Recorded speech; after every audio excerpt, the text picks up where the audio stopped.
পবিত্র বাইবেলটি একটি গল্প যা যীশু খ্রিস্টকে তুলে ধরে। এই মডিউলে আমরা সেই গল্পের মধ্যে দিয়ে যাচ্ছি যা আমাদের প্রকাশের দিকে নিয়ে যাচ্ছে বাইবেলের মাধ্যমে। পৃথিবী পাপ দ্বারা ধ্বংস হয়েছে, আর ঈশ্বর ইসরায়েলীয়দের মাধ্যমে পরিত্রাণ আনতে একটি চুক্তি করেছেন রাজা দাউদের দ্বারা। এখন দাউদের জীবন শেষ হয়ে যাচ্ছে এবং তার পুত্র সলোমন সিংহাসন গ্রহণ করবেন।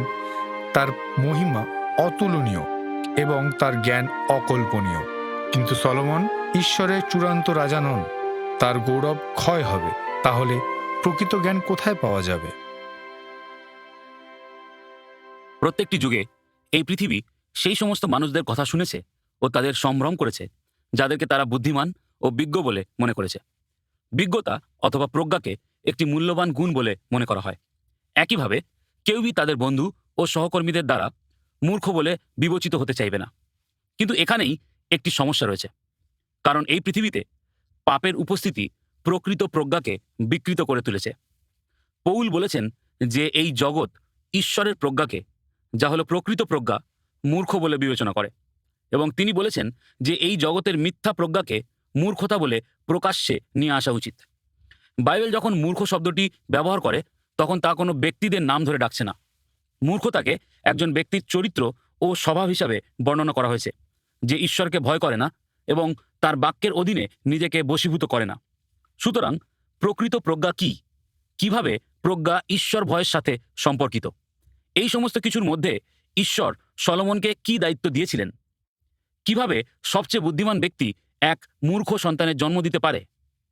কোথায় সলোমন প্রজ্ঞা থেকে মূর্খতার দিকে ফিরেছিলেন এবং ইসরায়েলের জন্য এর পরিণাম কি হয়েছিল? কিভাবে সলোমন খ্রিস্টের সাথে সম্পর্ক স্থাপন করে? কিভাবে খ্রিস্টই হলেন ঈশ্বরের প্রজ্ঞার প্রকৃত ভাণ্ডার? বর্তমানের খ্রিস্ট বিশ্বাসীরা ঈশ্বরের প্রজ্ঞা সম্পর্কে শিক্ষা লাভ করার জন্য কোন দিকে ফেরে? বাইবেল সলোমনকে তার সময়কালের সবচেয়ে বুদ্ধিমান ব্যক্তি বলে বর্ণনা করে। এটি সেই সময়ে অত্যন্ত উল্লেখযোগ্য বিষয় ছিল এবং আজও এটি স্বীকৃতি পায়। কিন্তু সলোমন নামটি প্রজ্ঞার একটি সমার্থক শব্দ ছিল। এটি তার জীবনে আন্তর্জাতিক খ্যাতি নিয়ে এসেছিল, কিন্তু তিনি একটি নিখুঁত ও সিদ্ধ প্রজ্ঞাকে স্পষ্টভাবে প্রকাশ করতে পারেননি। তিনি প্রজ্ঞার উচ্চ স্থান থেকে পতিত হয়েছিলেন এবং মূর্খতার পাতালে অবতরণ করেছিলেন। রাজা সলোমনের রাজত্বকালে ঈশ্বর যে ঈশ্বর তত্ত্ব প্রদান করেছিলেন তার কয়েকটি আমরা আবিষ্কার করব। প্রথমত, আসুন আমরা ঐতিহাসিক প্রেক্ষাপটটি বিবেচনা করি। ইসরায়েলের মহিমা দাউদের রাজত্বের মধ্যে দিয়ে সুরক্ষিত ছিল এবং তার পুত্র সলোমনের রাজত্বকালের সময়ও অব্যাহত ছিল।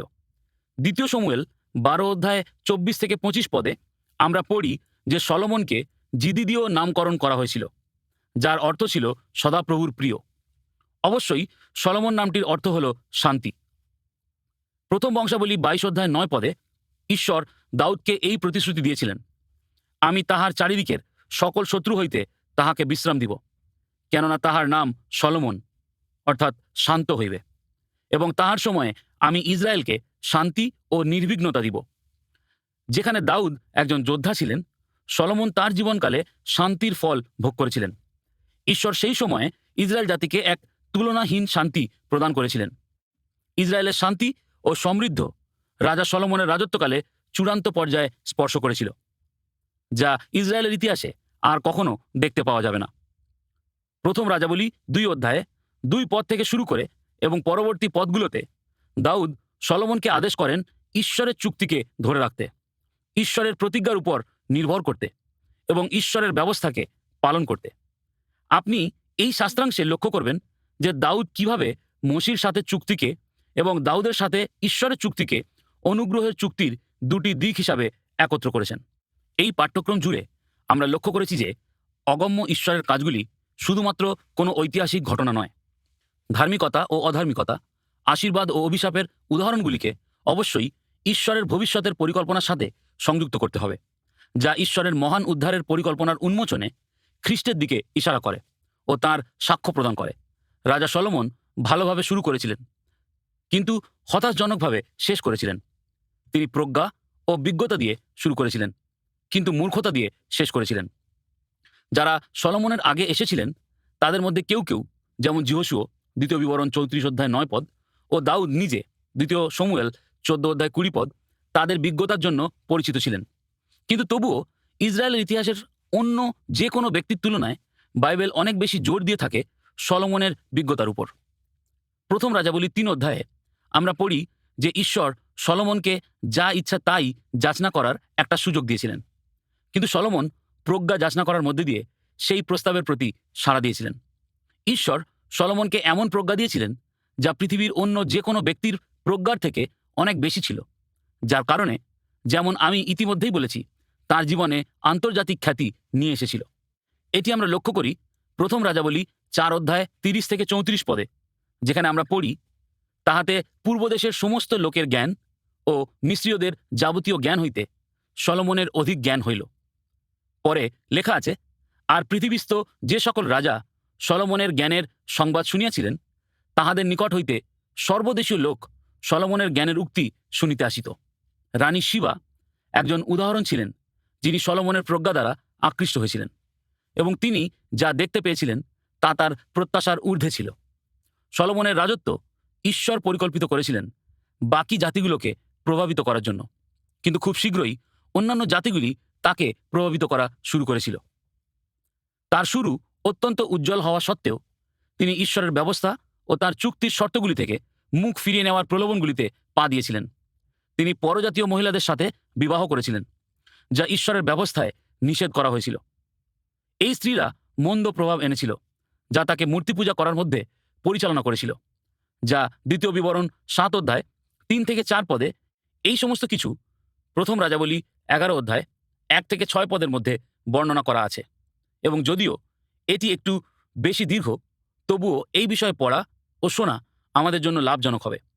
সেখানে লেখা আছে, সলোমন রাজা ফৌরনের কন্যা ব্যতি রেখে আরও অনেক বিদেশিয়া রমণীকে, অর্থাৎ মোয়াবিয়া, অম্মনিয়া, ইদোমিয়া, সিদোনিয়া ও হিত্তিয়া রমণীকে প্রেম করিতেন, যে জাতিগণের বিষয়ে সদাপ্রভু ইসরায়েল সন্তানগণকে বলিয়াছিলেন, তোমরা তাহাদের কাছে যাইও না এবং তাহাদিগকে আপনাদের কাছে আসিতে দিও না, কেননা তাহারা অবশ্য তোমাদের হৃদয়কে আপনাদের দেবগণের অনুগমনে বিপদগামী করিবে। সলোমন তাহাদেরই প্রতি প্রেমাসক্ত হইলেন। 700 রমণী তাহার পত্নী ও 300 তাহার উপপত্নী ছিল। তাহার সেই স্ত্রীরা তাহার হৃদয়কে বিপদগামী করিল। ফলে এইরূপ ঘটিল, সলোমনের বৃদ্ধ বয়সে তাহার স্ত্রীরা তাহার হৃদয়কে অন্য দেবগণের অনুগমনে বিপদগামী করিল। তাহার পিতা দাউদের অন্তঃকরণ যেমন ছিল, তাহার অন্তঃকরণ তেমনি আপন ঈশ্বর সদাপ্রভুর ভক্তিতে একাগ্র ছিল না। কিন্তু সলোমন সিদোনীয়দের দেবী অষ্টরথের ও অম্মনীয়দের ঘৃণার্য বস্তু মিলকমের অনুগামী হইলেন। এইরূপে সলোমন সদাপ্রভুর দৃষ্টিতে যাহা মন্দ তাহাই করিলেন। আপন পিতা দাউদের ন্যায় সম্পূর্ণরূপে সদাপ্রভুর অনুগামী হইলেন না। সলোমনের মূর্তি পূজার প্রতি প্রতিক্রিয়া হিসাবে ঈশ্বর ক্রোধান্বিত হন এবং এই বিচার ঘোষণা করেন যে তিনি সলোমনের রাজত্বকে কেড়ে নেবেন এবং এর অধিকাংশ অন্যকে দিয়ে দেবেন। কিন্তু সলোমনের পিতা দাউদ ও তার সাথে ঈশ্বরের চুক্তির কারণে ঈশ্বর এই বিচার আটকে রাখবেন এবং সলোমনের মৃত্যু পর্যন্ত অপেক্ষা করবেন, এবং সলোমনের পিতা দাউদের জন্য ও জেরুসালেমের জন্য একটি উপজাতিকে সংরক্ষণ করে রাখবেন। কিন্তু সলোমনের পাপ বিভক্ত হওয়ার বীজ বপন করে দিয়েছে, যা ইসরায়েলের বাকি ইতিহাস জুড়ে শুধুমাত্র মন্দ ফল উৎপন্ন করবে। এটি রাজ্যকে 2 ভাগে বিভক্ত করা ও উভয় রাজ্যেই মূর্তি পূজার প্রভাব নিয়ে আসার পথ খুলে দিয়েছিল, যা আমরা রাজত্ব নামক 18তম বক্তৃতায় আলোচনা করব। আসুন সলোমনের রাজত্বকালে কয়েকটি ঈশ্বরতাত্ত্বিক বিষয়বস্তুগুলির দিকে মনোযোগ দিই, যা শাস্ত্রের এই অংশগুলিতে দেখতে পাওয়া যায়। তাই দ্বিতীয়ত আমরা ঈশ্বরতাত্ত্বিক বিষয়বস্তুগুলি দেখব। প্রথমত, অবশ্যই আমরা প্রজ্ঞা সম্পর্কীয় বিষয়বস্তুগুলি লক্ষ্য করব। ইতিমধ্যে আমরা জানি যে ঈশ্বর স্বয়ং হলেন সকল প্রজ্ঞার উৎস। এটি এমন নয় যে তার কাছে প্রজ্ঞা রয়েছে ও তিনি সেই প্রজ্ঞা প্রদর্শন করে থাকেন। তিনি স্বয়ং প্রজ্ঞা। প্রজ্ঞা অথবা বিজ্ঞতা হলো ঈশ্বরের একটি চারিত্রিক বৈশিষ্ট্য, তাঁর সত্তার একটি বর্ণনা।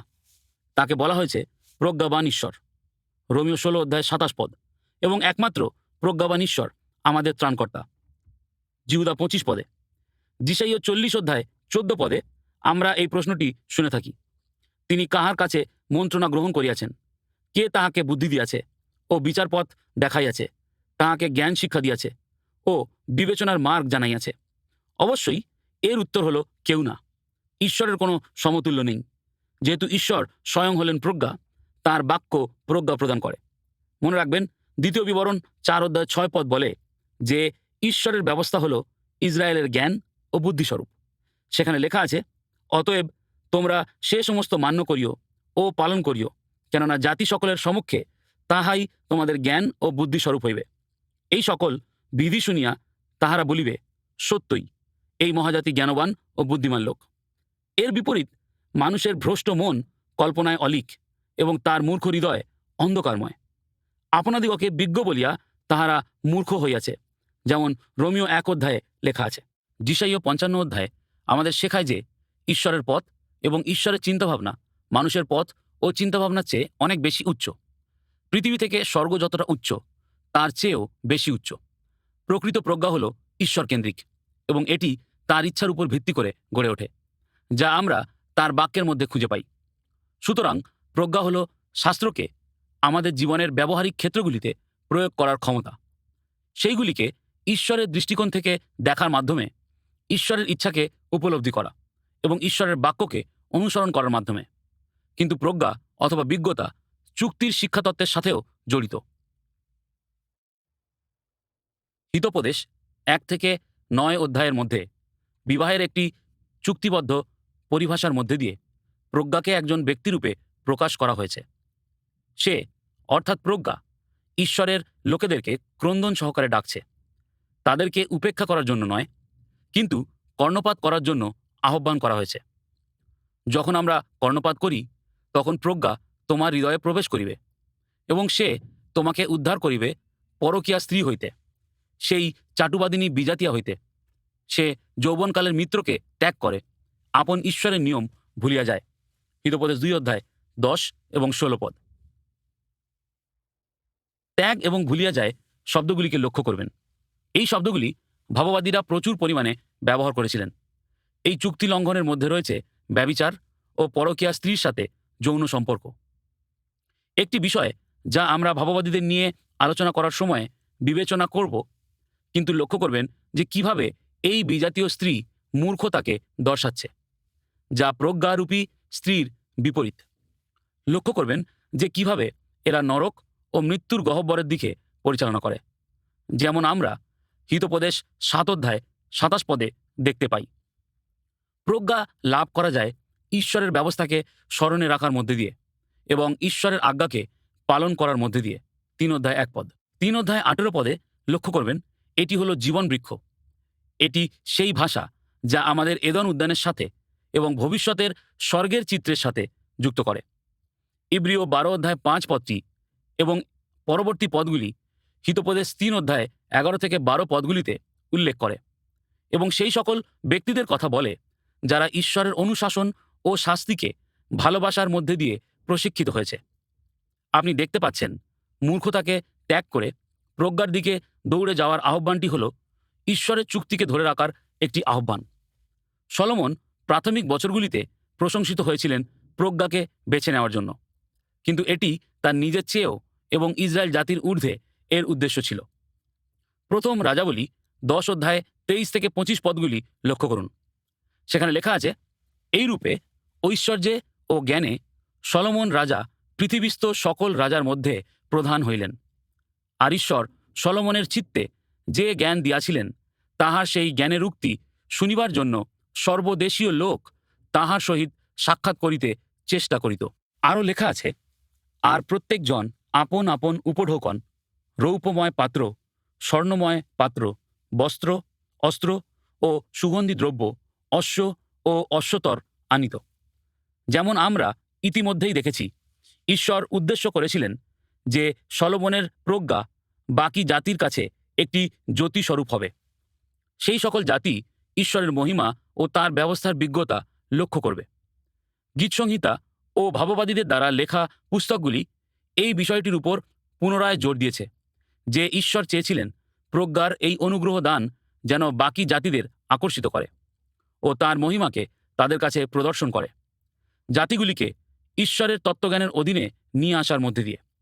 তিনি তার প্রজাদের জন্য ও তার রাজ্যের জন্য উত্তরাধিকার হিসাবে প্রচুর ধন সঞ্চয় করেছিলেন। অন্যান্য জাতিরা প্রচুর পরিমাণে ধন দিয়েছিল, যা ব্যবহার করা হয়েছিল মন্দির নির্মাণের কাজে। বাস্তবে ইসরায়েলের ধন অন্যান্য যে কোনো রাজ্যের ধনের চেয়ে এতটাই বেশি বৃদ্ধি পেয়েছিল যে মূল্যবান ধাতু, রূপো রাস্তায় পড়ে থাকা পাথরের মতো একটি সাধারণ বস্তু হয়ে দাঁড়িয়েছিল, এবং এমনকি সাধারণ পেয়ালাগুলিও সোনা দিয়ে তৈরি হতো। আরও একটি বিষয়বস্তু হল সদাপ্রভুর ভয়। সদাপ্রভুর ভয় হল প্রজ্ঞার আরম্ভ, যা আপনি হিতোপদেশের বিভিন্ন স্থানে লক্ষ্য করবেন। ঈশ্বর তত্ত্ববিদ গিরহারদুস ভস বলেছেন, সমস্ত পুরাতন নিয়ম জুড়ে ধর্মীয় অথবা ধার্মিক শব্দটির একটি সাধারণ নাম ছিল জিহোবা ঈশ্বরের ভয়। শাস্ত্রের মধ্যে ঈশ্বরের ভয়ের গুরুত্বকে এর চেয়ে বেশি গুরুত্ব প্রদান করতে পারি না। এটিকে শুরু থেকে শেষ পর্যন্ত একটি প্রভাবশালী ও স্পষ্ট বিষয়বস্তু হিসাবে দেখানো হয়েছে। যেমন অধ্যাপক জন মারে লিখেছেন, সদাপ্রভুর ভয় হল ধার্মিকতার কেন্দ্রস্থল। উদাহরণস্বরূপ নতুন নিয়মের মণ্ডলীর বর্ণনাটি লক্ষ্য করুন। প্রেরিত 9:31 মণ্ডলীকে সদাপ্রভুর ভয়ে ও পবিত্র আত্মার সান্ত্বনায় গমনাগমনকারী হিসাবে বর্ণনা করা হয়েছে। অনুতপ্তবিহীনভাবে ঈশ্বরের অবাধ্য হওয়ার মধ্যে অবশ্যই একটি ভয় ও আতঙ্ক রয়েছে। যাই হোক, তিনি হলেন গ্রাসকারী অগ্নি, কিন্তু ঈশ্বরের লোকেদের মধ্যে সম্ভ্রম ও সম্মান ও ভরসার একটি সন্তানোচিত ভয় রয়েছে। ঈশ্বরের ভয়ের মধ্যে কয়েকটি বিষয় রয়েছে। এর মধ্যে রয়েছে প্রথমত ঈশ্বরের দৃশ্য ও তত্ত্বজ্ঞান। এটি ব্যতি রেখে ঈশ্বরের ভয় নেই। দ্বিতীয়ত, এর মধ্যে রয়েছে তার উপস্থিতির একটি সচেতনতা, যে ঈশ্বর সব কিছু দেখেন ও সর্বত্র উপস্থিত আছে আমাদের সমস্ত কাজ ও আচরণের উপরে। তৃতীয়ত, এটি আমাদের জানায় যে তিনি তার বাক্যের মধ্যে কি কি আশা ও আকাঙ্ক্ষা করেছেন। সদাপ্রভুর ভয়ের অভাব হল একটি মিথ্যা ধর্মের প্রমাণ। রোমীয় 3:18 বলে, ঈশ্বর ভয় তাহাদের চক্ষুর অগোচর। যখন অবিশ্বাসীদের বর্ণনা দেওয়া হয়েছে, কিন্তু অপরদিকে ঈশ্বরীয় ভয় অনেক উত্তম ফল উৎপাদন করে। এটি উত্তম আচরণ উৎপাদন করে, যেমন 2 করিন্থীয় 7:10 দেখতে পাই। এটি সুসমাচার প্রচারের জন্যও একটি অনুপ্রেরণা। 2 করিন্থীয় 5:11। ঈশ্বর ভয় আমাদেরকে সম্ভ্রম সহকারে আরাধনা করতে পরিচালনা করে। গীতসংহিতার বিভিন্ন স্থানে আমরা এই বিষয়ে গান করি, কিন্তু নতুন নিয়মে আপনি এটি লক্ষ্য করবেন ইব্রিয় 12:28-29। ঈশ্বর ভয় আমাদের আহ্বানের মধ্যে খ্রিস্টকে অনুধাবন করার বিষয়ে প্রোৎসাহিত করে। কলসীয় 3:22-23 বিবেচনা করুন, যেখানে দাসদের বলা হয়েছে যে তারা যেন খ্রিস্টের দিকে দৃষ্টিপাত করে, মানুষের দিকে নয়। ঈশ্বর ভয় সহকারে তাদের কাজকর্ম চালিয়ে যায়। যারা ঈশ্বরকে ভয় করে তিনি তাদের প্রতি প্রীত। পুরাতন নিয়মের শেষের দিকে আমরা পড়ি মালাখী 3:16, তখন যাহারা সদাপ্রভুকে ভয় করিত তাহারা পরস্পর আলাপ করিল, এবং সদাপ্রভু কর্ণপাত করিয়া শুনিলেন। আর যাহারা সদাপ্রভুকে ভয় করিত ও তাহার নাম ধ্যান করিত, তাহাদের জন্য তাহার সম্মুখে একখানি শরণার্থক পুস্তক লেখা হইল। আমি আপনাদেরকে ঈশ্বরের ধার্মিকতার বিষয়বস্তুটি সংক্ষেপে উল্লেখ করতে চাই। এই সময়কালে আরও একটি ঈশ্বরের প্রকাশ আমরা লক্ষ্য করতে পারি। সংক্ষেপে রাখার জন্য এই উদাহরণটি লক্ষ্য করুন যে হিতোপদেশ 10-15 অধ্যায়ের মধ্যে এই 6টি অধ্যায়ে ধার্মিকতা শব্দটি 54 বার উল্লেখ করা হয়েছে।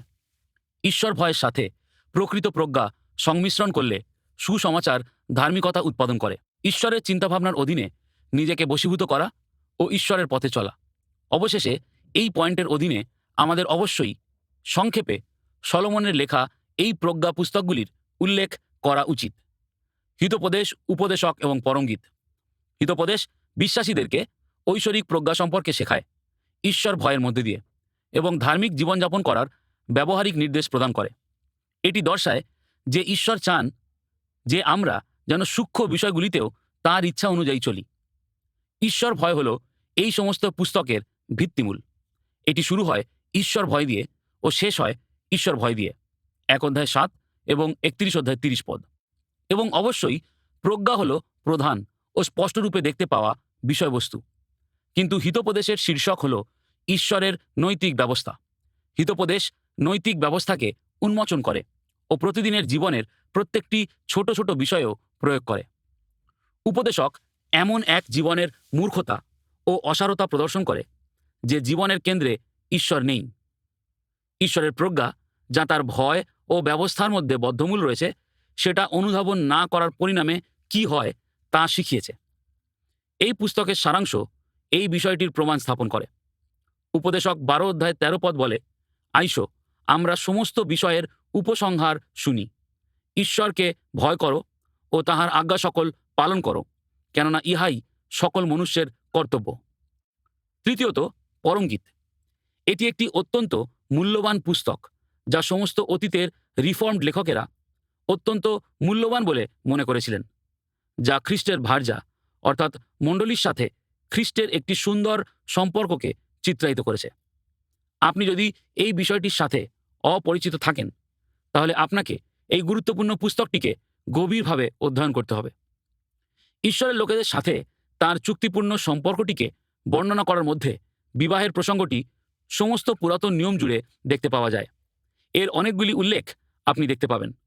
উদাহরণস্বরূপ, ভাববাদীদের লেখাতে এবং নতুন নিয়মেও এর উপস্থিতির প্রমাণ দেখতে পাওয়া যায়। ইফিসীয় 5 অধ্যায়ে পৌল যা কিছু লিখেছেন, অথবা প্রকাশিত বাক্যে ভার্যারূপী মণ্ডলীর যে বর্ণনা দেওয়া হয়েছে, সেইগুলি নিয়ে আমরা চিন্তা ভাবনা করি। এই পুস্তকটি আবেগ উৎপাদন করে এবং তীব্র আকাঙ্ক্ষা ও পবিত্র ঈর্ষা সহকারে খ্রিস্টকে অনুসরণ করা, অন্বেষণ করা ও ধরে থাকার বিষয়টিকে আহ্বান করে।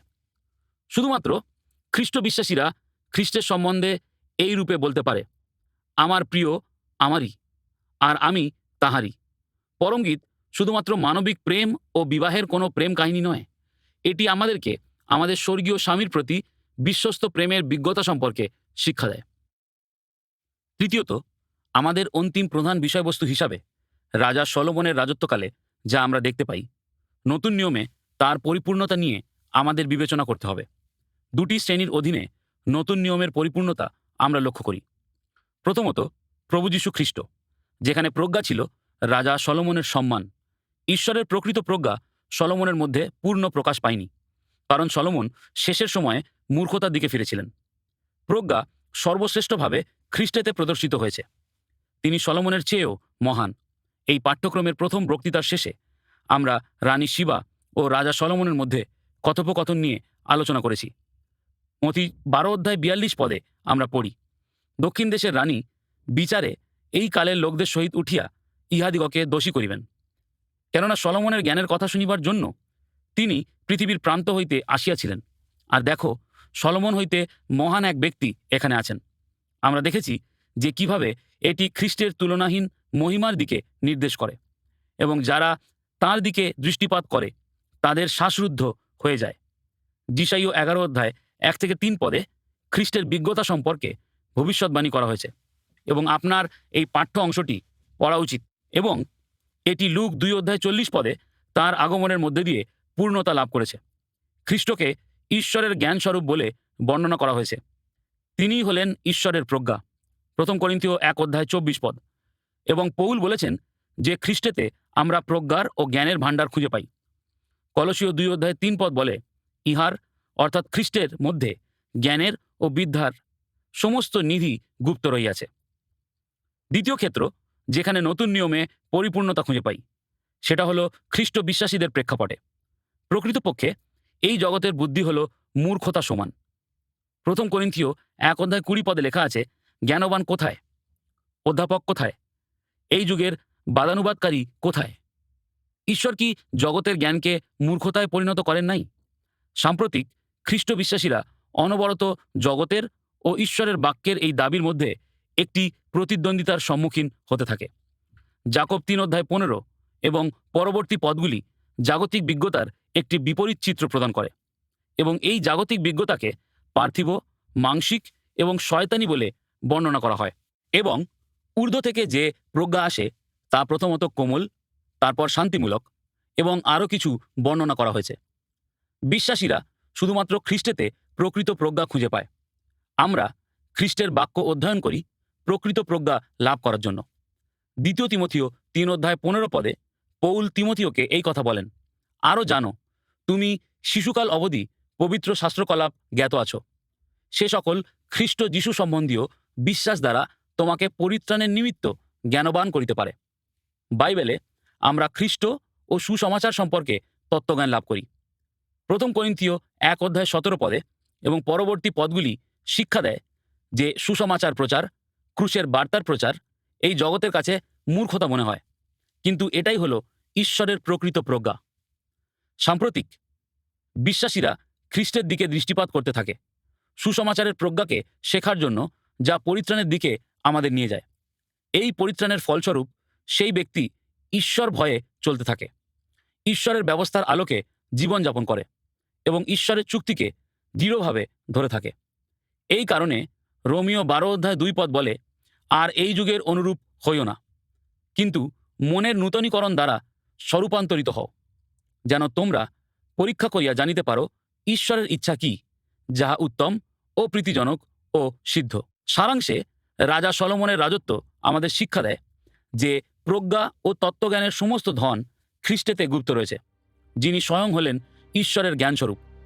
রাজা সলোমনের প্রজ্ঞার সবচেয়ে বড় প্রদর্শন তার সবচেয়ে বড় কাজের মধ্যে পাওয়া যায়, অর্থাৎ ঈশ্বরের জন্য একটি গৃহ নির্মাণের মধ্যে।